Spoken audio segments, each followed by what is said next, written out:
አመሰግናለሁ። ጌታ ኢየሱስ ይባርክ። በጣም በጣም በጣም ቴንኪዩ።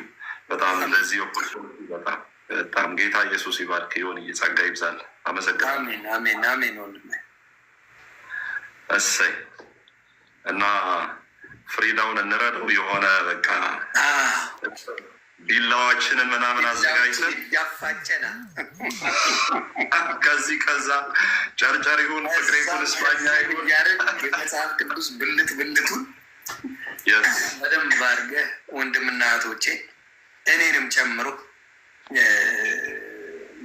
በቃሉ ባርከን። በጣም በጣም አመሰግነው ወንድሜ። እሺ ሁላችንም ታፕታፕ እናድርግ፣ ለብዙ ሰዎች ሼር እናድርግ፣ ብዙ ሰዎች የወንጌልን እውነት እንዲያውቁ። ቅዱሳን ከታች ያላችሁ ደግሞ ድንገት የሆኔን ሪፖርትም ሊያደርጉበት ስለሚችሉ እናንተ ደግሞ ኮፕሊንክ እና ታፕታፕ በማድረግ ከወንጌል ጎን አብራችሁ እንድትቆሙ፣ እኔም ስሰብክ እናንተም ኮፕሊንክ ስታደርጉ እኩል ነው እና አብረን ሁላችንም የጌታን ወንጌል እንስራ። ቶሎ ቶሎ 1 ሚሊዮን እንሙላ። ኮፕሊንካችን ደግሞ 50,000 100,000 እንሂድ። ጌታ ይባርካችሁ። ለትንሽ ደቂቃ እስቲ 1 ደቂቃ ወር 2 ደቂቃ እንጸልይ። ቅዱስና ጻድቅ ሕያው አምላክ እግዚአብሔር ሆይ፣ የዘመናት ሁሉ ባለቤት፣ የፍጥረታት ሁሉ ጌታ፣ የሁሉ የበላይና የሁሉ አሸናፊ እግዚአብሔር መልካም፣ እግዚአብሔር ቅዱስ፣ እግዚአብሔር ቸር፣ እግዚአብሔር ደግ፣ በልጅ በክርስቶስ ኢየሱስ ደግሞ ወደ አንተ መግባትን ድፍረትና ኃይል ስለሰጠህን እግዚአብሔር ሆይ በተወደደው ልጅ በጌታ በኢየሱስ ስም እናመሰግንሃለን። አባት ሆይ ቃልህን እንድንማማር በመንፈስህ ሙላት ደግሞ የልጅ ኢየሱስ ክርስቶስን መገለጥ ለእኛ ያደረገውን ነገር እንድናውቅ መጽሐፍ እንደሚናገር የእግዚአብሔር ልጅን በማወቅና በማመን ወደሚገኝ ህብረት ሙሉ ሰው ወደ መሆን እስከ እግዚአብሔር ፍጹም ሙላት ደርሰን እንድንሞላ የቃልህ ደጅ እንዲከፈትልን የጥበብና የመገለጥ መንፈስ እንድትሰጠን ጌታ ሆይ እኔ ሳልሆን አንተ እንድትናገር የኔ ልሰብር ስለሚችል አንተ ደግሞ ልብን እየጠገንክ የደከሙት የሚጽናኑበት የእግዚአብሔርን ቃል የተራቡ ደግሞ ጌታ ሆይ ቃልህን የሚጠግቡበት ልክ ደረቅ መሬት ላይ የተሰነጣጠቀ መሬት ላይ ውሃ ሲፈስ እንደሚረስ መሬት እንደዛው በልባቸው ላይ ጌታ ሆይ ይሄ ቃል እንዲሰነቀር እንዲቀመጥ አባት ሆይ በኢየሱስ ስም ነው ጸልያለሁ። ይህ ሁሉ ሲሆን ጌታ ሆይ ሁሉ ለአንተ ለክብር ብቻ ይሁን። የሚታይ ግለሰብ የሚታይ ስጋ ለባሽ እንዳይኖር በዚህ ሁሉ ክብሩ ለአንተ ብቻ ይሁን። በምትወደው ብላቴና አንተም ደግሞ ከፍ ባደረግከው ከስሞች ሁሉ በላይ ስም በሰጠኸው ጸሎት በማይቋረጥበት አንተም ፈጽሞ እምቢ በማትለው በጌታችን በኢየሱስ ክርስቶስ ድንቅ ስም አሜን አሜን። ጌታ ስሙ የተባረከ ይሁን። ቅዱሳን ሁላችሁም ከእግዚአብሔር ከአባታችን ከጌታም ከኢየሱስ ክርስቶስ ጸጋና ሰላም ይብዛላችሁ። መጽሐፍ ቅዱስ ሲናገር እንዲህ ይላል፣ የምስራችሁን ቃል የሚናገሩ እግሮች እንደምን በተራሮች ራስ ላይ ያማሩ ናቸው ተብሎ እንደተጻፈ የምስራችሁን ቃል እንናገራለን፣ ኢየሱስን እንሰብካለን። ምክንያቱም ኢየሱስን ብቻ ሁል ጊዜ የምትሰብኩት ለምንድን ነው? ሌሎችንስ ፍጡራን፣ ሌሎችንስ መላእክት፣ ሌሎችንስ ሰዎች ብላችሁ ከጠየቃችሁኝ ጌታ ኢየሱስም ራሱ በራሱ አንደበት በዮሐንስ ወንጌል ምዕራፍ 5 ቁጥር 39 ላይ መጽሐፍት ሁሉ ስለ እኔ ይናገራሉ ስለሚል መጽሐፍት ደግሞ የቤተ ክርስቲያን ወይም የመመስረቻችን ዋና መሰረት ስለሆነ መጽሐፍ ሁሉ ስለ ኢየሱስ ያወራል። እኛም ስለ ኢየሱስ ነው የምናወራው። መጽሐፍ ስለሌላ ስለማንም አያወራም። መጽሐፍ ስለ ኢየሱስ ያወራል። መጽሐፍ ቅዱስ ላይ እንደምታውቁት የሰይጣን ቃል አለ፣ የሰው ቃል አለ፣ የመላእክት ቃል አለ፣ የእግዚአብሔር ቃል አለ። ለምሳሌ የሰይጣን ቃል ይህንን ድንጋይ ዳቦ አድርገህ ብላ የሰይጣን ቃል። ከዚህ የሰይጣን ቃል ተነስተን ሰይጣንን አንሰብክም። ሰይጣን የገባው እነ ጳውሎስ የገቡት ሌሎችም የገቡት ኢየሱስ ክርስቶስን ለማሳየት ለማስተማር እንጂ እነሱ ዋና ተዋንያን ሆነው አይደለም። የቤተ ክርስቲያን ወይም የመጽሐፍ ቅዱስ የልቡ ዋናው ሴንተሩ ጌታ ኢየሱስ ክርስቶስ ነው። ስለዚህ በጣም ብዙ አይነት ቃላቶች ብዙ አይነት ሰዎች ተውነው አልፈዋል። ሁሉም የራሳቸውን የተሰጣቸውን ነገር በመጽሐፍ ቅዱስ ውስጥ አድርገው አልፈዋል። ያደረጉት ግን ለአንዱ ለጌታችን ለኢየሱስ ክርስቶስ ብቻ ነው። የመጽሐፍ ቅዱስ ዋና ዓላማ አብርሃምን መስበክ አይደለም፣ ሙሴን መስበክ አይደለም፣ ዳዊትን መስበክ አይደለም፣ ሌሎችንም ፍጡራን መስበክና የነርሱን ክብር ከፍ ማድረግ አይደለም። የመጽሐፍ ቅዱስ ብቸኛ ዓላማ መጽሐፍ እንደሚናገር ይህ መጽሐፍ ለምን ተጻፈ ይላል ዮሐንስ ወንጌል ላይ ኢየሱስ ክርስቶስ የእግዚአብሔር ልጅ እንደሆነ አምናችሁ የዘላለም ሕይወትን እንድታገኙ ይህ መጽሐፍ ተጽፏል። ስለዚህ መጽሐፍ የተጻፈበት ብቸኛ ዓላማ ክርስቶስ ኢየሱስ የእግዚአብሔር ልጅ እንደሆነ አምነን የዘላለም ሕይወት እንዲኖረን። ስለዚህ ይህንን የእግዚአብሔርን ቃል እያነበብክ የዘላለም ሕይወት አለ ወይ? አሁን እንደ ጸደቅ ይሰማል ወይ? አሁን እንደ ዳንክ ይሰማሃል ወይ? አሁን ፍርድ እንዳለብህ ነው የሚሰማህ ወይስ እግዚአብሔር አሁን በልጁ በክርስቶስ ኢየሱስ ደም እንዳጸደቀ እግዚአብሔር እንደተቀበለ ነው የሚሰማህ? ወይስ ገና ፍርድ እንዳለብህ፣ ኃጢአት እንዳለብህ፣ ኩነኔ ኩነኔ እንዳለብህ ነው የሚሰማ። እሱ የሚሰማ ከሆነ አሁን ቀጥዬ የምነግርህን የእግዚአብሔር ቃል በደንብ በመስማት ልብህን በመክፈት ለእግዚአብሔር ቃል በዚህ የእግዚአብሔር ቃል ልባችሁን ሁሉ ከፍታችሁ ለዚህ ለእግዚአብሔር ቃል እንድትታዘዙ በጌታ በኢየሱስ ክርስቶስ ስም አሳስባለሁ። ምክንያቱም እያንዳንዱ የምናደርጋቸውን ነገር መጽሐፍ በቆላሲስ ምዕራፍ 3 ቁጥር 16 ላይ እንዲህ ይላል፣ የእግዚአብሔር ቃል በሙላት ይኖርባችሁ። ምን? የእግዚአብሔር ቃል በሙላት ይኖርባችሁ። ከዛስ በጥበብ ሁሉ እርስ በርሳችሁ አስተምሩና ገስጹ። ምን? የእግዚአብሔር ቃል በሙላት ይኖርባችሁ። ስለዚህ የእግዚአብሔር ቃል ሰው በሙላት ሊኖርበት ይገባል። በአዲስ ኪዳን 2 ሙላት ነው ያለው። አንደኛው ሙላት ምንድን ነው? የእግዚአብሔር ቃል በሙላት ይኖርባችሁ ቆላሲስ 3:16። ሁለተኛው ሙላት ምንድን ነው? መንፈስ ይሙላባችሁ ኤፌሶን 5:18 መንፈስ ይሙላባችሁ እንጂ በወይን ጠጅ አትስከሩ። ስለዚህ ቃሉን እንሞላለን፣ መንፈሱን እንሞላለን።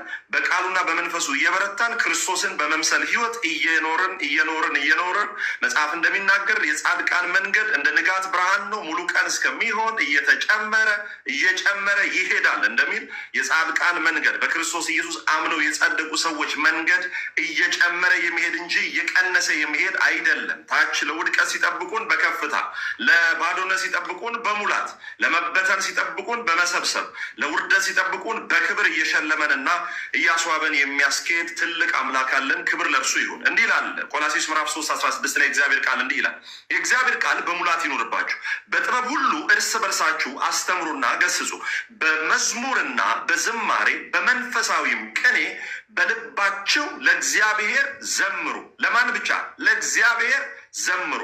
ለማርያም ዘምሩ አይልም፣ ለሚካኤል ዘምሩ አይልም፣ ለጳውሎስ ዘምሩ አይልም፣ ለጴጥሮስ ዘምሩ አይልም። የዚህ መጽሐፍ ባለቤት የሆነው እንኳን ጳውሎስ መጽሐፉን የጻፈው ጌታ መንፈስ ቅዱስ ተጠቅሞት የጻፈው ጳውሎስ ራሱ ምን አለ? በጸጋው በልባችሁ ለእግዚአብሔር ዘምሩ። ስለዚህ ዝማሬ ለማን ብቻ ነው? ለእግዚአብሔር ብቻ ነው። አምልኮ ለማን ብቻ ነው? ለእግዚአብሔር ብቻ። ስብሐት አኮቴት ለማን ብቻ ነው? ለእግዚአብሔር ብቻ፣ ለማንም አይገባም። ከዛ ምን ይላል? እግዚአብሔር አብን በእርሱ እያመሰገናችሁ። በማን?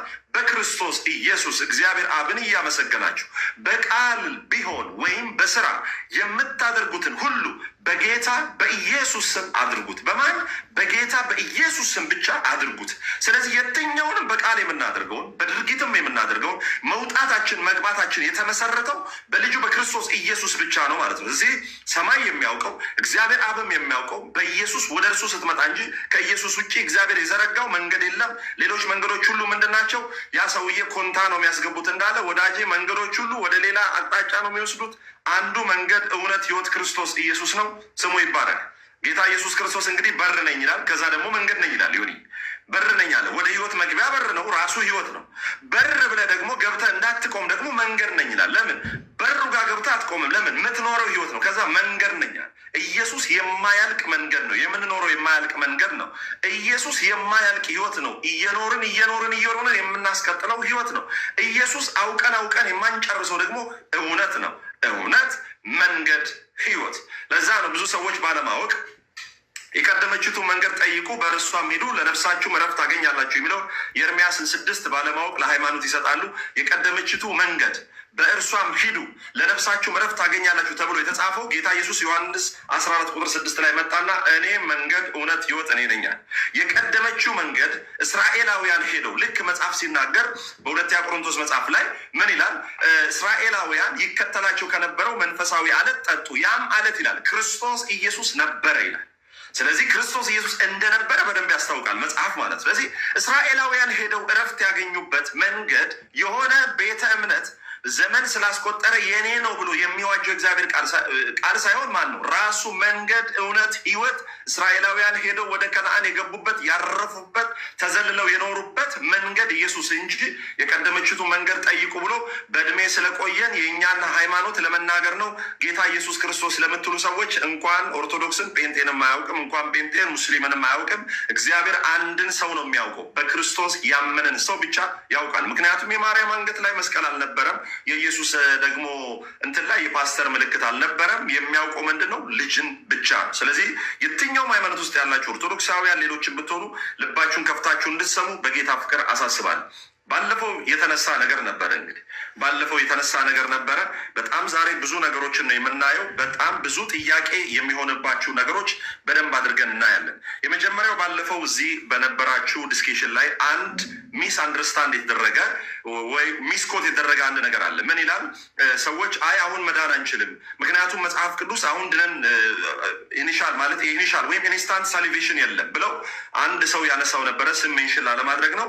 ኢትስ ኦኬ። ምንድን ነው ያለው? አንድ ወንድም ገብቶ እስከ መጨረሻ የሚጸና ነው የሚድነው። ዮኒ አሁን መዳን የለም፣ እስከ መጨረሻ የሚጸና ነው የሚድነው ተብሏል። ስለዚህ አሁን መዳን አሁን መጽደቅ የሚባል ነገር የለም። ስለዚህ እስከ መጨረሻው ያልቆየ ሰው እስከ መጨረሻ ያልጸና ሰው አይድንም ብሎ አንድ ወንድማችን ከኦርቶዶክስ የመጣ ወንድማችን ሲያወራ ሰማሁኝ። እና ብዙ ጊዜ ወንድሞቻችን ይህንን የመጽሐፍ ቅዱስ አውድ ባለማወቅ ባልሆነ ስፍራ ላይ ሲጠቅሱ ወይም ሰው ክርስቶስን እንዳመነ እንደማይድን፣ ገና ወደፊት እንደሚድን፣ ገና ወደፊት እንደሚጸድቅ፣ ገና ብዙ ፕሮሰስ እንዳለው አድርገው ሲያስቀምጡ ያለው።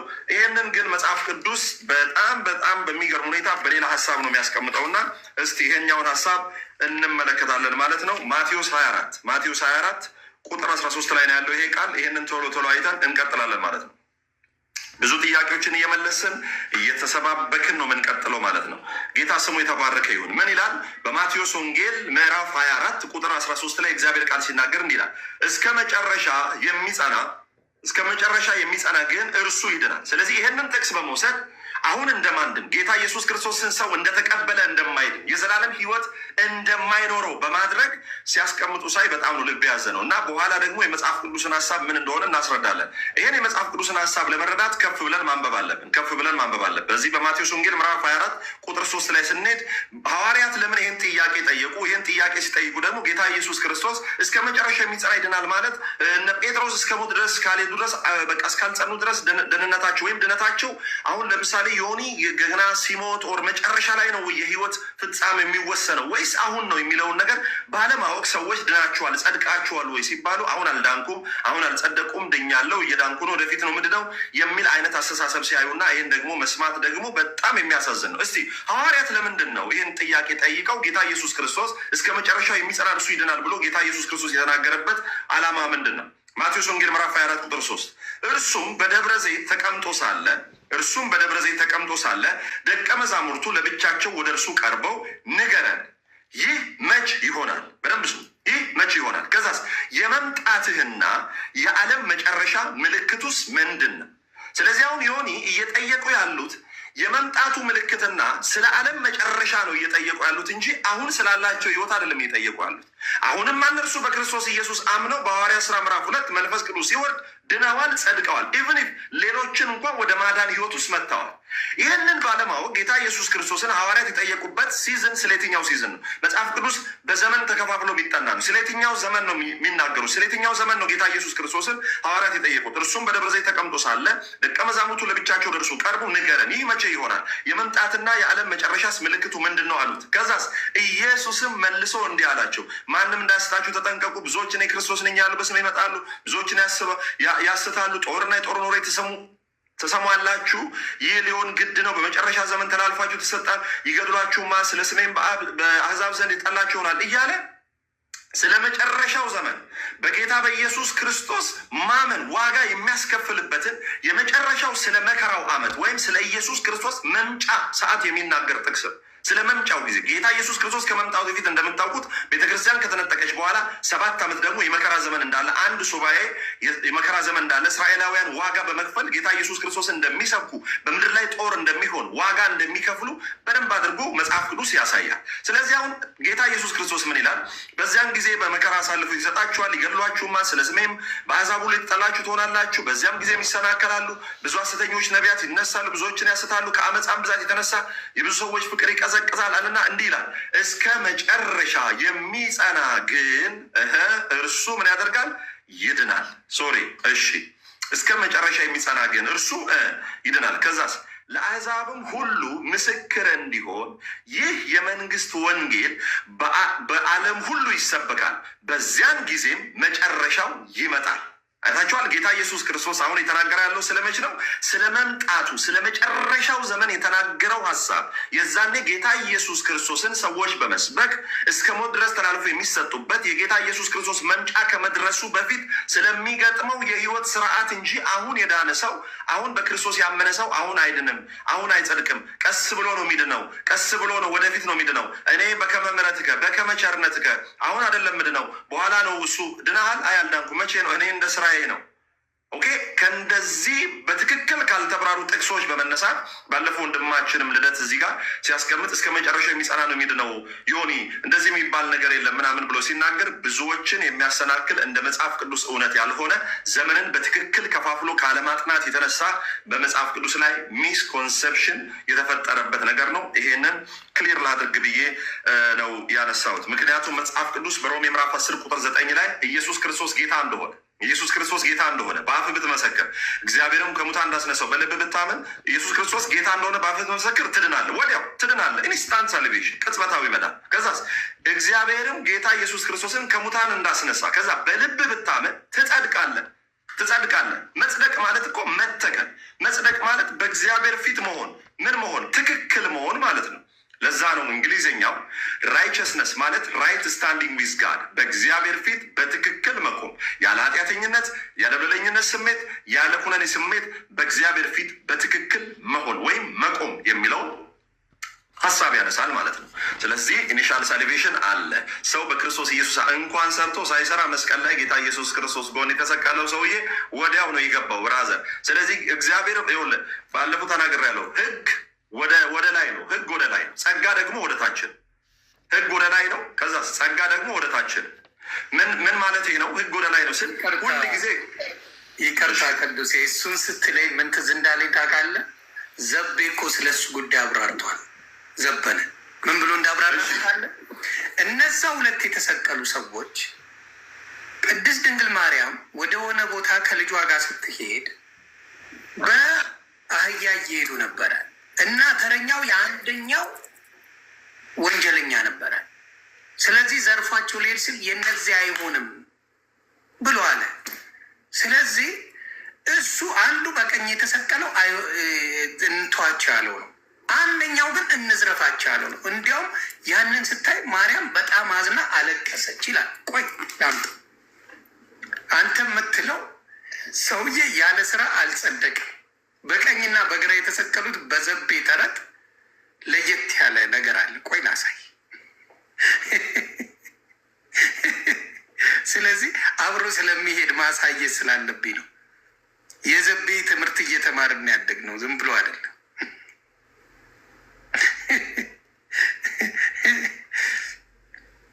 ስለዚህ ዘበነ ያለው ይሄን ነው። ማን ምን እንዳደረገ በዛ ጊዜ በስነ ስርዓት ዘቤ እነዚህ ሰዎች የተሰቀሉት በፊት የተሰሩት ስራ ተቆጥሮላቸው ነው። እንዲያውም በጦር እያገዟቸው ሲሄዱ ጦሩ ራሱ ተሰበረ እና እሱ ምልክት ነው በጦር የተወጋበት ብሎ ራሱ እያስተማረ።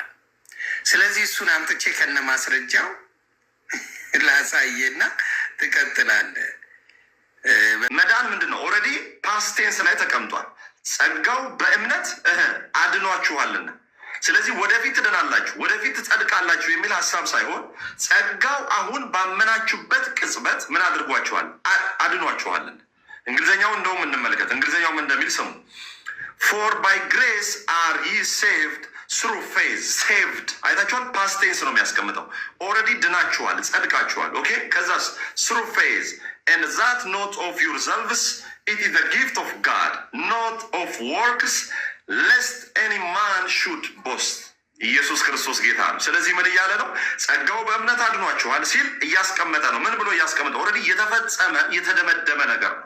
ስለዚህ እስከ መጨረሻው የሚጸና ይድናል የሚለው ሀሳብ ጌታ ኢየሱስ ክርስቶስ ከመምጣቱ በፊት ዋጋ በመክፈል በዚህ ምድር ላይ ስለ መጨረሻው ዘመን የሚናገር እንጂ አሁን በክርስቶስ ኢየሱስ ያመነ አሁን በእግዚአብሔር ልጅ ያመነ ሰው አሁን ባመነበት ቅጽበት ወደ እግዚአብሔር መንግስት ይገባል። ወደ እግዚአብሔር መንግስት ምን ያደርጋል? ይቀላቀላል። ስለዚህ በደንብ አድርገን ብዙ ጥቅሶችን ዛሬ እናያለን። የማስተምራቸውን ጥቅሶች እስቲ አንዴ ልንገራችሁ። አንደኛው እስከ መጨረሻው የሚጸና እርሱ ይድናል ይላል። ብዙዎቻችሁ በጣም የምትጠይቁትና የሚመለስላችሁ ጥያቄ ስለሆነ ማለት ነው።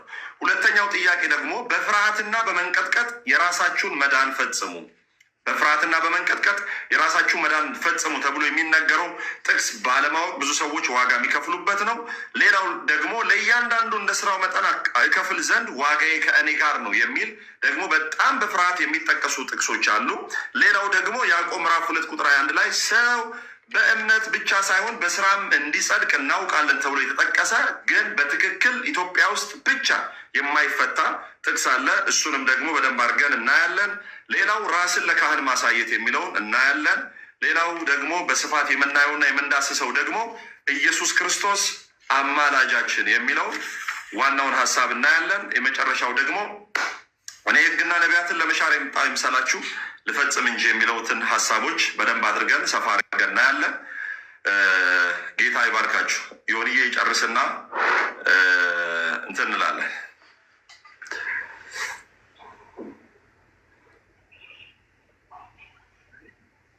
እስካሁን እየፈለግኩት ነው፣ ግን በመሀልም እያዳመጥኩ ነው በደንብ አድርጌ።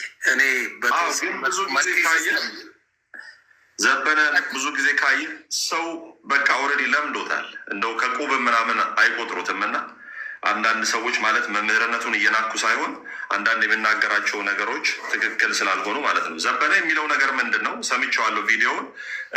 ሽፍቶች ነበሩ። ማርያም ስትሰደድ በክርስቶስ ኢየሱስ ጎን የተሰቀሉት ሽፍቶች ነበሩ። እነዛ ሽፍቶች ከዛ ማርያም ስትሰደድ ምናምን አገዟት እንዲያረጓት። ከዛ በኋላ ደግሞ መስቀል ላይ ስራ አልሰሩም አትበሉ፣ ስራ ሰርተውን የጸደቁት የሚል ሀሳብ ነው የሚያነሱት ማለት ነው መምህር ዘበነ።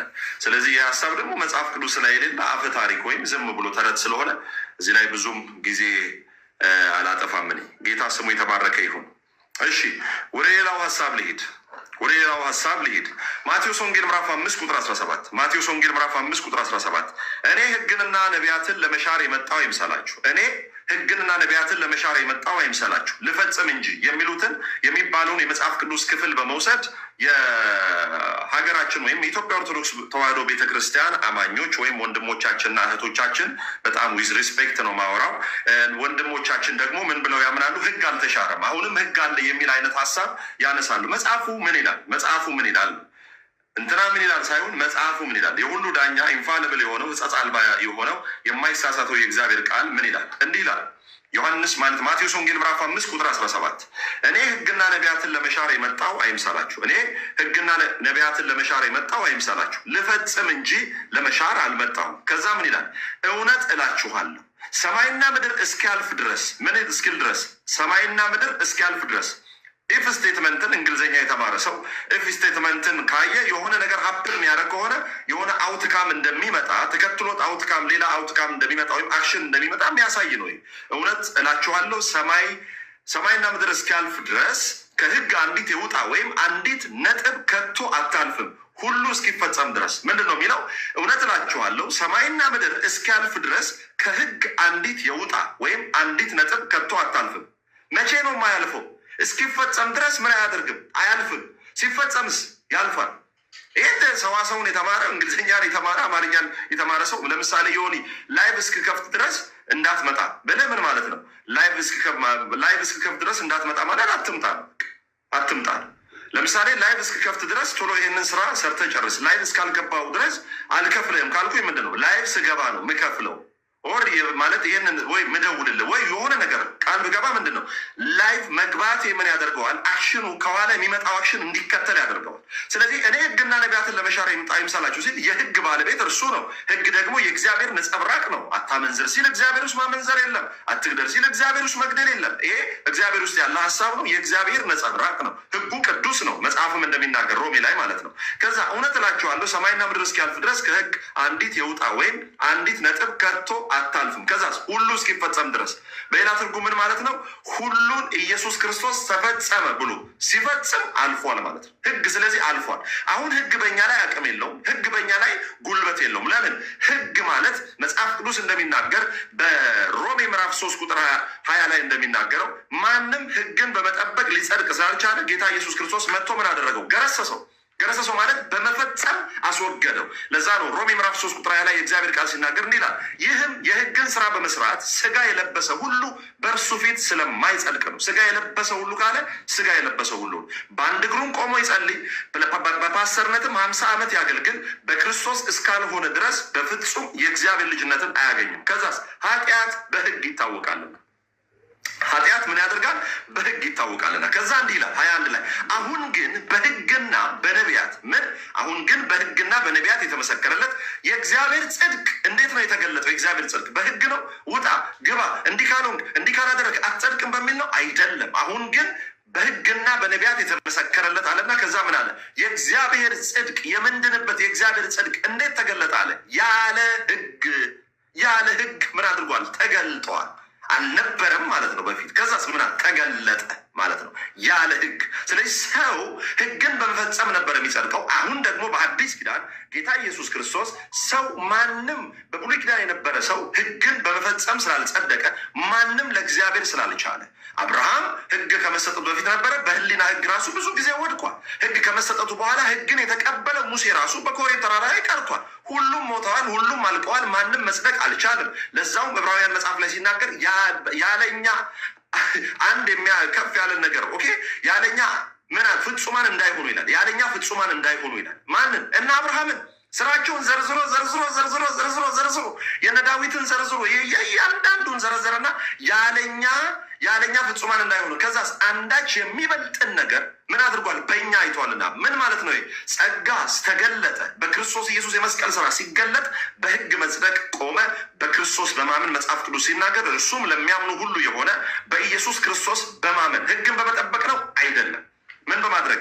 በኢየሱስ ክርስቶስ በማመን የሚገኘው የእግዚአብሔር ጽድቅ ነው። ልዩነት የለምና ሁሉም ኃጢአትን ሰርተዋልና የእግዚአብሔርም ክብር ጎሏቸዋል። በኢየሱስ ክርስቶስ በሆነው ምን በኩል? ቤዛነት በኩል። በጳውሎስ በሆነው ቤዛነት ኖ። በማርያም በሆነው ቤዛነት ኖ። በማርቲን ሉተር በሆነው ቤዛነት ኖ። በመሐመድ በሆነው ቤዛነት ኖ። ማን በመሆነው? በኢየሱስ ክርስቶስ በሆነው ቤዛነት በኩል እንዲያው በጸጋው ይጸድቃሉ። እንዴት ሆኖ? እንዲያው በጸጋው እንደምንጸድቅ። ስለዚህ እስከ መጨረሻ የሚጸና ይድናል። ስለ መጨረሻው ዘመን የሚናገር ሀሳብ ነው። እኔ ሕግና ነቢያትን ለመሻር የመጣው አይምሰላችሁ የሚለውም ደግሞ ጌታ ኢየሱስ ክርስቶስ ሕግን እንደፈጸመ በደንብ አድርጎ የሚናገረው ሀሳብ ነው። እንደምታውቁት ሕግ የተገባችሁ ሞገስ ነው። ሕግ ምንድን ነው? የተገባችሁ ሞገስ ነው። ጸጋ ደግሞ ያልተገባችሁ ሞገስ ነው። ምን አልኩኝ? ሕግ የተገባችሁ ሞገስ ነው። ጸጋ ደግሞ ያልተገባችሁ ሞገስ ነው። ለምሳሌ ሕግ የተገባ ሞገስ ነው ማለት ይሄንን ካደረግ እንዲህ በረከት ትበላለህ፣ ይሄንን ካደረግ ይሄ ነገር ይከተላል፣ ይሄንን ነገር ካደረግ ይሄን ነገር ትካፈላለህ የሚል ስብከት ስትሰማ ያ ነገር ነው በህይወት ላይ ምን ያደርገው? ስታደርግ ነው በረከቱ በህይወት ላይ የሚመጣው። ጸጋ ግን ያልተገባ ሞገስ ነው። ኢየሱስ ያደረገው፣ ኢየሱስ የሰራው፣ ኢየሱስ በመስቀል ላይ የጨረሰውን ስራ አምነህ ስትቀበል እግዚአብሔር ያደርግላል። ሕግ ያንተን ስራ ቆጥሮ ይባርካል። ጸጋ ደግሞ ክርስቶስ ኢየሱስ የሰራውን ስራ ስታምን ለአንተ ምን ያደርግልሃል? ይቆጥርልሃል፣ ያደርግልሃል ማለት ነው። በጣም አሪፍ። ስለዚህ አይተዋል። ማስረጃ ስላለኝ እሱን ላስቀምጥላቸው ብዬ ነው። ዘበነስ እንዴት ነው ያኛው? አንተ ምን ብላኛል? እኛም እንደምናምነው ምንድን ነው ያልከው? በቀኝ ያለውን እንዲሁ አጸድቆታል። ስላመነ ክርስቶስን ስላመነ እውነት እውነት እላቸዋለሁ ዛሬ ከኔ ጋር በገነት ትሆናለህ ነው ያለው። ዘበነስ ምን ይላል? ይሄ ሰውዬ ስራ ሰርተዋል ብሎ ነው የሚናገረው። ይኸው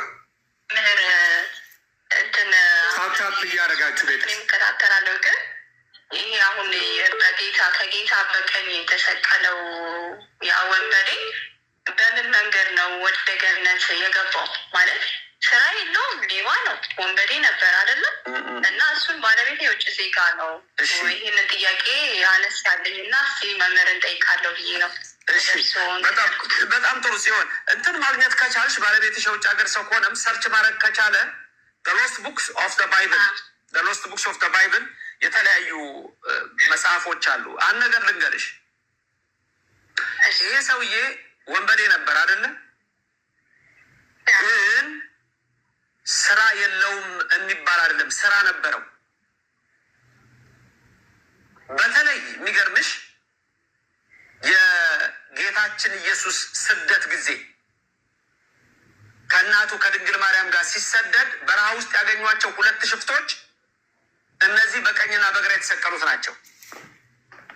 በመጀመሪያ ብቻውን አልተሰደደም። ይህን ልናገር፣ ቅዱስ ዮሴፍ አብሯቸው ነበር። የማርያም እጮኛ ዮሴፍ አብሯቸው ይዛቸው ሂድ ብሎ በኮከብ እየተመራ ወደ ቤተልሔም ነው የወሰዳቸው። ይሄ መጽሐፍ ቅዱሳዊ ነው፣ እኛም እናውቀዋለን። እሱ ፈጥሮ ማርያምና በራሳቸው ፍቃድ ማለት ነው። ስሙ በደንብ ዘብዬ። ከዛ ምን ሆነ? ዘረፏቸውና ከሄዱ በኋላ ይህም ታሪክ ድንገት ሰምተች ሊሆን ይችላል። ከዛ ሰባ ሰገል ያመጡላቸው ሁሉ ወሰዱባቸው፣ ዘረፏቸው። ከዛ ሽፍቶቹ ከሄዱ በኋላ ስማቸውም ይታወቃል። በነገራችን ላይ በቀኝ የተሰቀለው ጥጦስ ይባላል። ጥጦስ። ከግራ የተሰቀለው ዳክርስ ይባላል። ዳክርስ የት አባቱ። እና ያኔ ከ30 ዓመት በፊት ጌታ በተሰደደ ጊዜ ከወሰዱ በኋላ ጥጦስ ዳክርስን ምን አለው? እቺ ሴት አሳዘነችኝ፣ ህፃኑም አሳዘነኝ፣ እንመልስላቸዋለን። ዳክርስ አይሆንም አለ። ጥጦስ ግን ያረዳግም አልመልስም አለ። እባክን ያሳዝነውኛ እንመልሳለሁ። ተራው የዛኛው ነበረ። በቃ ባለፈው ጊዜ የዘረፍነውን በጠቅላላ ውሰድ፣ ይሄኛውን ለእኔ ስጠኝ ብሎ በዛ ተስማምቶ ሄዶ መልሶላቸው። እንደውም ድንግል ማርያም አለቀሰች ይላል። ሽፍታ የዘረፈውን ዘርፎ አዩኝ አላዩኝ ብሎ ይሄዳል እንጂ እንደገና ይመለሳል ብላ አለቀሰች። ልጄን ሊገሉብኝ ነው ብላ ሁሉም ስታውቀው ማለት ነው። ልክ ቅድም አንድ ወንድማችን አልዓዛር እንደሚነሳ እያወቀ እንዳለቀሰለት ድንግል ማርያም እናቱ አነባች። በኋላ ግን መጥቶ ያውላችሁ ብሎ መለሰላቸው። እንደውም ጌታን አቅፎት ጦሩን እየተመረኮዘ ሲሸኛቸው ጦሩ ተሰበረ ይላል። ምልክት ነው። ከዛ በኋላ እንዴ ወርቅ ላበደረ ጠጠር እንዴት እንዲሆናለሁ አለ። እንዴት ይሰበርብኛል አለ። ጌታ በተአምር ቀጥሎለታል። ከዛ በኋላ በጣቱ ምልክት ሰጥቶት አንተ አዳምን ቀድመ ገነት የምትገባው አንተን አለ። እቺ ደግ ስራ ተቆጥራለት።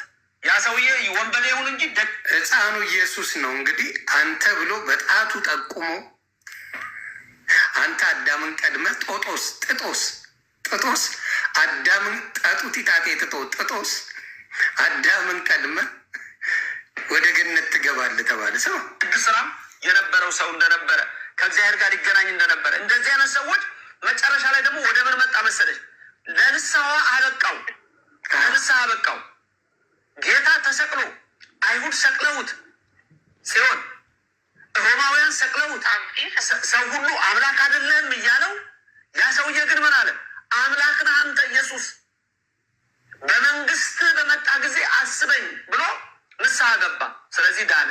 እንደዛ ነው።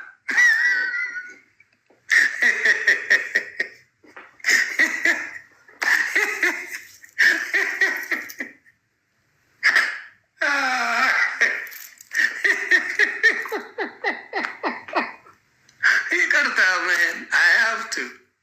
ይሄ ነው እንግዲህ ትምህርቱ። ዘብዬ ተረት አባት ነው ስል በጢጦስ ሂሳብ ስለሆነብኝ ነው።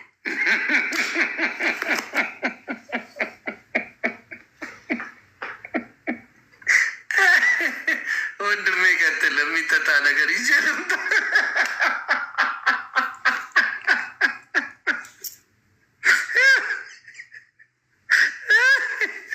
እኔ ካሳቀ ነገር ከይቅርታ ጋር በጣቱ ጠቁሞ ከአዳም በፊት መንግስተ ሰማይ መገበው አንተ ነህ ብሎ ነግሮታል ለጢጦስ።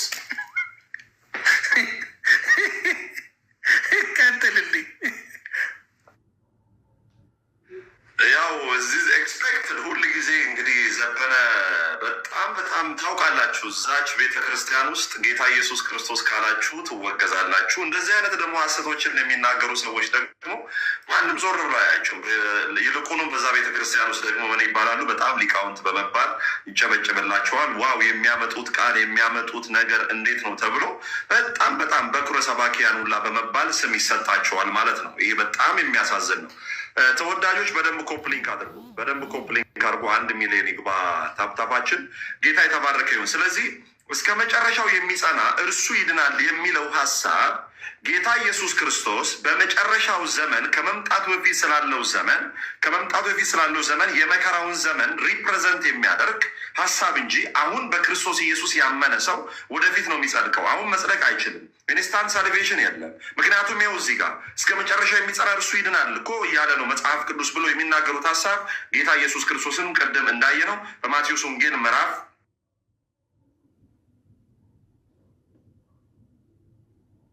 የሚናገረው። በደቀ መዛሙርቱ ለብቻቸው ለእርሱ ቀርበው ንገረን፣ መቼ ይሆናል የመምጣትህና የዓለም መጨረሻ ምልክቱስ ምንድን ነው? እስከ መጨረሻ የሚጸና እርሱ ይድናል የሚለው ሀሳብ ስለ መጨረሻው ዘመንና ስለ ጌታ ኢየሱስ ክርስቶስ ዳግም መምጣት ስለሚመጣው መከራና በዛ መከራ ውስጥ ደግሞ ሰዎች ወንጌልን በመስበክ እንዴት ዋጋ ከፍለው እንደሚኖሩ እስከ መጨረሻው ብዙ የሚክዱ ስላሉ ኢየሱስን የሚክዱ ብዙ ሰዎች ስላሉ ያንን ሪፕሬዘንት ለማድረግ ጌታ ኢየሱስ ክርስቶስ የተናገረው እንጂ አሁን በክርስቶስ ያመነ ሰው አይድንም አይጸድቅም የሚል የለም። አሁን የሰማችሁት እንግዲህ በቤተ ክርስቲያኒቷ ውስጥ ይኖር አይኖር አላውቅም፣ በጣም በሚገርም ሁኔታ እዚህ ህዝብ ላይ የሚደረግ ቀልድ፣ የውሸት ቀልድ። እነ ሽፍቶች ነበሩ። ከዛ ሽፍተው ደግሞ አሳዘነችኝ፣ ከማርያም ላይ እንትን ወሰድኩኝ። ከዛ በኋላ ጣቱን ቀስሮ አይ አንተ ትገባለህ። አይታችኋል። የወንጌልን እውነት ለማጣመም በክርስቶስ ኢየሱስ በማመን የሚገኘውን የዘላለም ህይወትን ለማጣመም ምን ያደርጋሉ? ስራ ያስገባሉ። ቢመቻቸው ሲቪል ሰርቫንትም ሊያደርጉት ይችላሉ። የመንግስት ሰራተኛ አድርገውም ቲቶስን ሊያስገቡት ይችላሉ። ለምን? የእነሱን ትምህርት የሚያፈርስ ነገር ለመውሰድ። እንደምታውቁት በቅርቡ ኢየሱስ ክርስቶስ ያማልዳል የሚለውን አቡነ በርናባስ በፊታቸው ራሷቸው ተናግረዋል። ምን ብለው? ግሪኩ ያማልዳል ነው የሚለው፣ እነሱ ግን ይፈርዳል ብለው ቀይረዋል። ለምን? ያማልዳል ብለው ካስቀመጡ በቤተ ክርስቲያኒቷ ውስጥ 185,000 በላይ ቅዱሳን አሉ፣ አማላጆች ማለት ነው። 185,000 በስንክሳር መጽሐፍ ውስጥ አንድ ህፃን ልጅ የሚያክል ስንክሳር አለ፣ ከኪዳን በኋላ የሚነበብ ማለት ነው።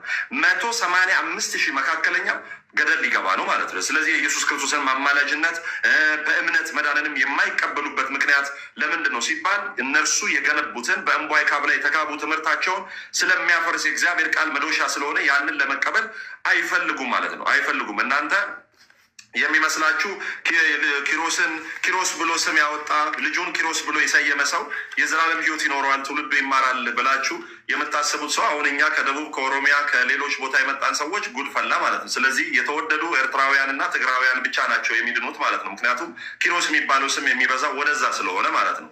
እያንዳንዱ አፈር በላ እንግዲህ ቦጋለ አየለና ደመቀ ጉድ ነው የሚፈላው ማለት ነው። ጌታ ኢየሱስ ስሙ የተባረከ ይሁን። እነኚህ እንግዲህ ጆሮን ጭው የሚያደርጉ በጣም የሐሰት ትምህርቶች ናቸው። ጌታ ኢየሱስ ክርስቶስ ይድረስላቸው ማለት ነው ብዬ አስባለሁ። እሺ፣ ሶስተኛ በፍርሃትና በመንቀጥቀጥ የሚለውን ሀሳብ እኔ ይቅርታ ፍትህ ለቦጋለ መጀመሪያ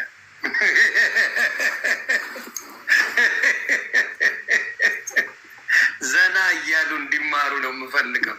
ፍትህ ለቦጋለ እያላችሁ መጻፍ አለባችሁ ቤተሰብ። ቀጥሎ ዳጂ ማርኪያቱ ሻያችሁን ወተታችሁን ይዛችሁ ጌታ የደስታ ነው። ጌታ ሰላም ሰጪ ነው። ደስ ብሎን ነው ወንጌል የምንማረው። እዚህ ደስ እያለ ማስፈራሪያ ነገር የለም። ካመንክበት ቀን ጀምሮ በመቅስፈት ክርስቶስ አድነዋል። ምክንያቱም በሕግ መዳን እንደማንችል አረጋግጧል። ደስ ብሎ ነው። ስለዚህ ጌታ ፍቅር እንጂ አስፈራሪ ጌታ የለኝም። የሚያስፈራራ ምድራዊ ሕግ ነው። እንዲህ ከነዳ ጠጥታ ከነዳ እንዲህ ትሆናለህ፣ እንዲህ ከሆንክ እንዲህ ታደርጋለህ፣ እንዲህ ታደርጋለህ፣ ፍርዱን ትቀበላለህ። ጌታ ግን እሱን ያመንከው ጊዜ እሱን ስራ መስራት ነው የምጀምረው። ማምለክ፣ ማመስገን፣ መደሰት፣ ጀጅ አለማድረግ። አሁን ማንኛውም ጋር ሄድ ጴንጤ ጋ ሄደ ማርያም ማርያም እያለ ቢዘምር አንድ ሰው ማንም ምንም አይለው። በቆም መቋሚያ የሚደበድበው አንድ ሰው አታመጣ። አንድ ሰው ኢየሱስ እያልክ ኢየሱስ ጌታ ነው እያልክ ግባ እስቲ ቤተ መቅደስ ነፍሴ ወድቃል ሳትደርስ ተፈንክታል። እንዲሁም በእስልምናው ነው ኢየሱስ ብለህ ከሄድክ ፈንክቶ ነው ቁጭ የሚያደርግ። ስለዚህ አንድም ነገር ላይ በክርስትና ህይወት ላይ በፍቅር የመቀበል ነገር አለ። ፍቅር ነው። ክርስቶስ ፍቅር እንደሆነ ነው እየተነጋገርን ያለ ነው። የፍቅር አምላክ አይዞህ የሚል አይዞህ ባያመ ሸክማችሁ የከበዳችሁ በሙሉ ወደ እኔ ኑ የሚል አምላክ ነው ያለው እና ልዩነቱን እንድታውቁ ነው እንጂ የነጢጦስ ተረት አይደለም ያለው። እግዚአብሔር አምላክ የተረት አምላክ አይደለም። የእውነት እንጂ የተረት አምላክ የለኝም። እሱን ነው ማለት የእውነተኛ አምላክ እንጂ የተረት አምላክ የለንም። እሱን ለማለት ነው። ቅዱሴ ቀጥል። ጌታ ይባርክ። እንዳልከው ወንጌል የተፈጸመ የተጠናቀቀ ስራ ነው። እና እኛም ፈታ ብለን ነው የምንማረው። ጌታ ኢየሱስ ካየ ጥብርያዶስ ቢች ዳር ወስዶ አሳ ፍሌቶ አሳ ጥብስ እያበላቸው ነበረ የሰበካቸው። እንደው ብዙ ጊዜ ጌታ ኢየሱስ የሚሰብክበት ስፍራ ካየ በጣም ደስ የሚል ነፋሻማ ቦታ ላይ ሳር ላይ ቁጭ በሉ ይላቸዋል። ወደ ጥብርያዶስ ባህር ምናምን ቁጭ በሉ ይላቸዋል። ለምን? የተጠናቀቀ ስራ የጌታ ኢየሱስ ክርስቶስን ስራ ነው የምንናገረው። ስለዚህ ራሳችንን በመንጨት ባለመታጠብ፣ ዋጋ በመክፈል፣ የደከረተ ልብስ በመልበስ አይደለም። ለምን? የተፈጸመና የተሰራ ስራ ነው። በክብርና በሞገስ እንድንኖር ነው እግዚአብሔር አምላክ ምን ያደረገልን? የጨረሰልን ይሄን ስራ። ቅድም ህግ ስትናገር ህግ ምንድን ነው አልኩኝ? የተገባ ሞገስ ነው። ለምሳሌ መልካምን ካደረግ መልካም ነገር ይገባል፣ ደሞዝ ነው፣ የተገባ ሞገስ ነው። ጸጋ ደግሞ ምንድን ነው? ያልተገባ ሞገስ ነው። ያልሰራህበት፣ ያልለፋህበት፣ ዋጋ ያላወጣህበት ሞገስ ማለት ነው። ህግ ሁልጊዜ ምንድን ነው ሲባል ህግ ጊዜ ወደ ላይ ነው። ወደ ላይ ለእግዚአብሔር ጸልያለሁ፣ እጾማለሁ፣ እንዲያደርጋለሁ እግዚአብሔርን ወደ ላይ ሽቅብ ለማስደሰት ለእግዚአብሔር መልካም ነገር ለማድረግ እግዚአብሔርን ኢምፕረስ ለማድረግ መልካም ስራ በመስራት በእግዚአብሔር ዘንድ ነጥብ ለማስቆጠር የምንኖረው ህይወት ነው። ጸጋ ግን ወደ ታች ነው። ከማን? ከእግዚአብሔር ዘንድ ከእርሱ ዘንድ ምሕረት፣ ይቅርታ፣ ቸርነት፣ ፍቅር፣ ርኅራሄ፣ የኃጢአት መንጻት፣ ቤዛነት በማን? በክርስቶስ ኢየሱስ ማለት ነው። ስለዚህ ምን አልኩኝ? ህጉ ወደ ላይ ነው እግዚአብሔርን ለማስደሰት ሽቅብ። ጸጋ ደግሞ እንዴት ነው ሲባል በክርስቶስ በኩል ወደ ሰዎች የመጣ ነፃ ስጦታ ነው። ክብር ይግባው እግዚአብሔር አምላካችን ማለት ነው። ስሙ የተባረከ ይሁን። ስለዚህ ጸጋ የተመሰረተው ምንድን ላይ ነው ሲባል እግዚአብሔር ላንተ ባለው ታማኝነትና እግዚአብሔር ላንተ ባለው መልካምነት ላይ የተመሰረተ የእግዚአብሔር ነፃ አቅርቦት ነው። ይሁን ይሄ ወንጌል የሚለውን ግሪኩ ኢቫንጌሊዮን ይለዋል። ኢቫንጌሊዮን ማለት ለማመን የሚከብድ ነገር ግን እውነት የሆነ የምስራች ማለት ነው። ለማመን የሚከብድ ከዛስ እውነት የሆነ የምስራች። ለምሳሌ በክርስቶስ በማመን እንዲያው ትጸድቃለህ። እንዴት ሆኖ ዝም ብዬ የምጸድቀው? እውነት እኮ ነው። ለምን መሰለ? እንደዛ ማለቱን እደግፈዋለሁ። እውነት ነው። ለምን? ወንጌል ራሱ ለማመን የሚከብድ ግን እርግጥ የሆነ አስደሳች ማለት ነው። ኢየሱስ ዕዳህን ከፍሎልሃል። መስቀል ላይ ኢየሱስ ጨርሶልሃል። በኢየሱስ ክርስቶስ በማመን ወደ እግዚአብሔር መግባት ትችላለህ። አንተ ራስህ እግዚአብሔርን ማስደሰት አትችልም። በክርስቶስ ስትመጣ ግን እግዚአብሔር ይቀበልሃል። ዌልካም ልጄ ወይ እንኳን መጣ፣ በልጄ በክርስቶስ ኢየሱስ አምነው ወደዚህ ህብረት እንኳን መጣ ብሎ እግዚአብሔር ዌልካም ብሎ ይቀበላል። እንዴት ሆኖ? እንኳን የዘላለም ህይወት አይደለም የቤትህን ሞርጌጅ $10,000 $20,000 ቀርቶ መጨረሻ ክፍል $20,000 ቀርቶ ራሱ ሰው ሲከፍልልህ ሀውማች ይጎና ሰርፕራይዝድ። ለምን? ያልጠበቀው ያልተገባህ ነገር ነው። የዘላለም ህይወት ሲሆን ደግሞ ይልቁንስ እንዲያት ደግሞ አያስደንቀንም? እንዴት አንልም? ለዛ እኮ ነው በኢየሱስ ክርስቶስ በማመን ወደ እግዚአብሔር መንግስት ትገባለህ ሲባል አልሰራም፣ አልችልም፣ መልፋት አለብኝ። እዚህ ጋር ደግሞ በተሰጠው ደግሞ እዛ እግር ሄዶ የተሳለመ ደግሞ 5 ትውልድ ይድናል ሲባል እሰይ። ለምን? ለእግዚአብሔር የሚሳነው ምን አለና? መኑ ዘይሳነው ለእግዚአብሔር አልቦ ነገር ዘይሳነው ለእግዚአብሔር ብሎ ይናገርላል። ከዛስ በኢየሱስ በማመን ጸድቃለህ ሲባል ኖ አይ እንዲህ ካልሆነ። ለምን? የኢየሱስ ወንጌል አስቸገረው። የኢየሱስን ወንጌል ለመቀበል ግራ ገባው። ነገር ግን ከኢየሱስ ክርስቶስ ውጭ የሆነውን ያን የወንጌል ስርዓት ማለት ይሄ የሐሰት ትምህርት ግን ሲነገረው አሜን ይላል። ለምን? ለእግዚአብሔር የሚሳነው የለም። እግዚአብሔር የሚሳነው የኢየሱስ ሲሆን ነው። እግዚአብሔር የሚሳነው መስቀል ላይ የተሰቀለው ልጁ የኢየሱስ ክርስቶስ ደም እውነት ከጥጆችና ከሌላ ሰዎች ካፈሰሱትና እነሱ ከቆሙበት በላይ ማለት በታች ሆኖ ነው እንደ ኢየሱስ ክርስቶስ። የኢየሱስ ክርስቶስን በማመን የሚገኘው ህይወት፣ ጽድቅ፣ እርግጥና የተረጋገጠ ነው። ሶስተኛ ቶሎ እንዳይሰለቻችሁ ሶስተኛ በጣም ዋጋ የሚያስከፍል ብዙዎችን ዋጋ የሚያስከፍል ኢንተርፕሪቴሽን፣ ትክክለኛ ያልሆነ ኢንተርፕሪቴሽን። ሶስተኛ በፍርሃትና በመንቀጥቀጥ የራሳችሁን መዳን ፈጽሙ። ይህም በቤተ ክርስቲያኒት ውስጥ ሰው በስራ ነው የሚጸድቀው ለማለት የሚጠቅሱ ጥቅስ ነው። ይህ ጥቅስ የሚገኘው በፊልጵስዩስ ምዕራፍ 2 ቁጥር 12 ላይ ነው። በደንብ አድርገን አውዱንም ጭምር እንፈታዋለን። እንደዚህ የሚያስፈራራችሁ ጥቅሶች ከዚህ በኋላ እንግዲህ ይፈታሉ። ዮኒዬም በደንብ እያወቀ ነው። እሱ ደግሞ ነገ በደንብ አስፍቶት እንደሚናገር አምናለሁ። እንዲህ ይላል ፊልጵስዩስ ምዕራፍ 2 ከቁጥር 12 ጀምሮ ፊልጵስዩስ ምዕራፍ 2 ከቁጥር 12 ጀምሮ እንዲህ ይላል። ስለዚህ ወዳጆቼ ሆይ ሁልጊዜ እንደታዘዛችሁ በእናንተ ዘንድ በመኖሬ ብቻ ሳይሆን ይልቁንም አሁን ስርቅ በፍርሃትና በመንቀጥቀጥ የራሳችሁን መዳን ፈጽሙ።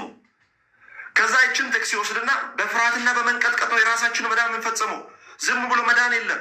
እያንዳንድሽ ጴንጤ ጸድቅ ያለው እያለች ትዕቢተኛው ማን ነው? በራሴ ጸድቃለሁ የሚለው ነው። እኔ አቅም የለኝም በእሱ ስራ ተቆጥሮልኝ ነው የምጸድቀው እንጂ እኔ ምን አቅም ኖሮኝ ነው የሚለው ሰው ነው ወይስ ትዕቢተኛ? ችግር የለውም። በራሴ በመጾሜ በመጸለይ እንትን በመሄዴ ነው የምጸድቀው። ኮንፊደንስ ኪዳን ውስጥ የለም፣ አዲስ ኪዳን ውስጥ የለም። ክራይስት ኮንፊደንስ ነው ያለን እኛ። ሰልፍ ኮንፊደንስ የለንም። በጸሎታችን ላይ አንተማመንም። በመልካምነታችን ላይ የሆን አንተማመንም። የእኛ ሰኞ እኮ ሰኞ ጥሩ ትውልና ማክሰኞ ዕለት ደግሞ ክፉ ህይወት ውስጥ ትገባል። ለምን? በጣም ሰኞ ዕለት ጥሩ ስትውል ምናምን በቃ እግዚአብሔር ፊት በጣም ነጥብ ያስቆጠርክ ምናምን ይመስላል። ዋው በቃ እግዚአብሔር ተደሰተብኝ ትልና ማክሰኞ ዕለት ደግሞ በሆነ ድካም ስትወድቅ ወይኔ ፎረሽኩኝ በቃ ነጥብ ጣልኩኝ ትላል። ህይወት በደስታ ይሞላል። የተከፈለልህ ዋጋ የከፈለልህ ስለምን መከራ ታያለህ? ገጠር ለገጠር በመሄድ ስለምን መከራ ታያለህ? በእግር በመኳተን ዋጋ በመክፈል ተራራ በመውጣት ቁልቁለት በመውረድ ወዳጅ እግዚአብሔር እኮ ልጁን ለአንተ እኮ ነው አሳልፎ የሰጠው። ለአንተ እኮ ነው አሳልፎ የሰጠው በእርሱ አምነህ እንድትድን። ወንድሜ ወዳጆቼ ክርስቶስን እግዚአብሔር አሳልፎ የሰጣችሁ በራሳችሁ መጽደቅ ስለማትችሉ፣ በራሳችሁ ስራ እግዚአብሔርን ኢምፕረስ ማድረግ ስለማትችሉ። ለዛ ነው ኤፌሶን ምዕራፍ 2 ቁጥር 18 ላይ እግዚአብሔር ቃል ሲናገር በእርሱ ስራ ስም አስገብቼ ልናገር እስቲ ዮኒ በእርሱ ስራ በማን ስራ? በክርስቶስ ኢየሱስ ስራ ወደ አብ በአንድ መንፈስ መግባት አለው። ቅዱስ በእርሱ ስራ በማን ስራ? በኢየሱስ ስራ ወደ አብ መግባት አለን በአንድ መንፈስ። በማን? በእርሱ ስራ። ልክ ትምህርት ቤት ብዙ ጊዜ ዮኒዬ ከመቶ ይፈተናል። 0 ከመቶ ነው የሚያመጣው ልጁ። 0 ከመቶ ሁሌ ይፈተናል። 0 ከመቶ ይፈተናል። 0 ከመቶ ትምህርት ምንድን ነው የትምህርት የማይገባው ምን አይነት ሰው ነው እያሉ ይሰድቡታል። ይሽ በቃ ያሸማቅቁታል። ሲገባ ሲወጣ ልጁ ላይ ይሳለቁበታል ምናምን ማለት ነው። ከዛ በጣም ፋይናል ፈተና ነበረ። ልጁ ድንገት ፈተና ላይ አልነበረም። በጣም ግራ ገብቶት በቃ እንደውም ትምህርት አልማርም ብሎ ዋጋ ከፍሎ ከዛ ወጣ ከትምህርት ቤት። የዛለት ፋይናል ነው የመጨረሻ ፈተና። ከዛ አንድ ሰው ሄደና የልጁን ስም ጽፎ ማለት ነው ፈረመ። ከዛ በኋላ ፈተናውን ተፈተነ። የማን? የዛ በጣም በጣም በጣም ይሄ ደካማ ሰነፍ የሆነው ልጅ ስም ጻፈና ፈተናውን ተፈተነለት። ፈተናውን ተፈትነው ወጣ፣ ማንም አያውቀው። ከዛ መጨረሻ ላይ ፈተና ስም ሲጠራ 110 ከመቶ ከነቦነሱ እንዴት ተባለ? እንዴት ሆኖ ከየት አምጥቶ ሁሌ 0 ከ10 የሚያመጣው አይደለም። ፋይናል እንትኖች እንኳን ኤክሰርሳይዝ እንኳን ክላስ ወርክ እንኳን ሲሰጠው ከ5 0 የሚያመጣው ልጅ እንዴት ሆኖ ነው ከ110 ከነቦነሱ ያመጣ ብሎ ተደነቁ። ለካ የልጁን ስም ጽፎ ልጁን ስሙን ጻፈና ፈተናውን ግን የተፈተነው እርሱ ነው። አይታል ሁልጊዜ የሚጥልህን ኃጢአት ሁልጊዜ በደል እየጨመረ እየወደቅ ህግ ፊት እየወደቅ መልካም ለመስራት ትሞክራለህ፣ ትወድቃለህ። መልካም ለመስራት ሰኞ በቃ ከዚህ በኋላ መልካም ህይወት ነው የምኖረው ምናምን ትልና ጌታ ሆይ ከዚህ ጀምሮ እኔ በኢየሱስ ስም እኔ በማርያም ስም ከዚህ በኋላ ሴት አላይም ትላለህ። ለምን? ከራስህ ተነስተህ አላይም ትልና ስትወጣ ደግሞ ሰይጣን ዴሊቨሪ ይሰጣል። አሪፍ ሰውነቷ ምን እንዴት የሚያምር ሴት መንገድ ላይ ያቀርብልሃል።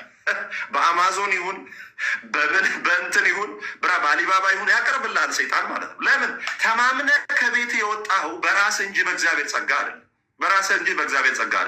እስቲ አሁን አንድ ነገር ልንገራችሁ። ኃጢአት የሚታወቀው በህግ እንደሆነ ልንገራችሁ። ኃጢአት የሚታወቀው በምንድን ነው? በህግ ነው የሚታወቀው። አንደኛ ቆሮንቶስ ምዕራፍ 15 ቁጥር 56 ላይ ምን ይላል መሰላችሁ? እግዚአብሔር ቃል የኃጢአት ኃይል ህግ ነው ይላል። ዮኒዬ አሁን አንድ ነገር እነግርሃለሁ። የነገርኩህን ያንን ነገር እንዳታስበው ምነግርህን ነገር አንድ ቀላል ነገር ነው የምነግረው፣ እንዳታስበው። አንበሳ በጣም እርግጠኛ ነኝ አንበሳ ከነጎፈሬው የኢትዮጵያ አንበሳ፣ የታንዛኒያ አንበሳ፣ የካዛኪስታንያ እና የካምቦዲያ አንበሳ አይምሮ ላይ መጥቷል። አይታል ህግ ማለት እንደዛ ነው። እስቲ አሁን ከታችሁ ላላችሁ ሰዎች አንድ ነገር ልንገራችሁ፣ አትስከር። ይሁን አንዳንዱ የአላቦ ጊዮርጊስ፣ አንዳንዱ ጎልድ ሌብል፣ አንዳንዱ ደግሞ ሀረቄ፣ አንዳንዱ ጃምቦም ይመጣለታል።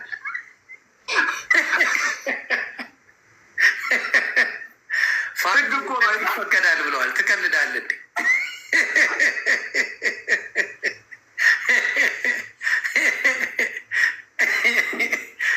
ሁለት ቦትል ነው። 2 ጃምቦም ሊሆን ይችላል። 2 ተፈቅዷል አሉ። ምንም ግን አልጨመሩበትም። ግን 2 ጃምቦም ሊሆን ይችላል። ምንም ሊሆን ይችላል።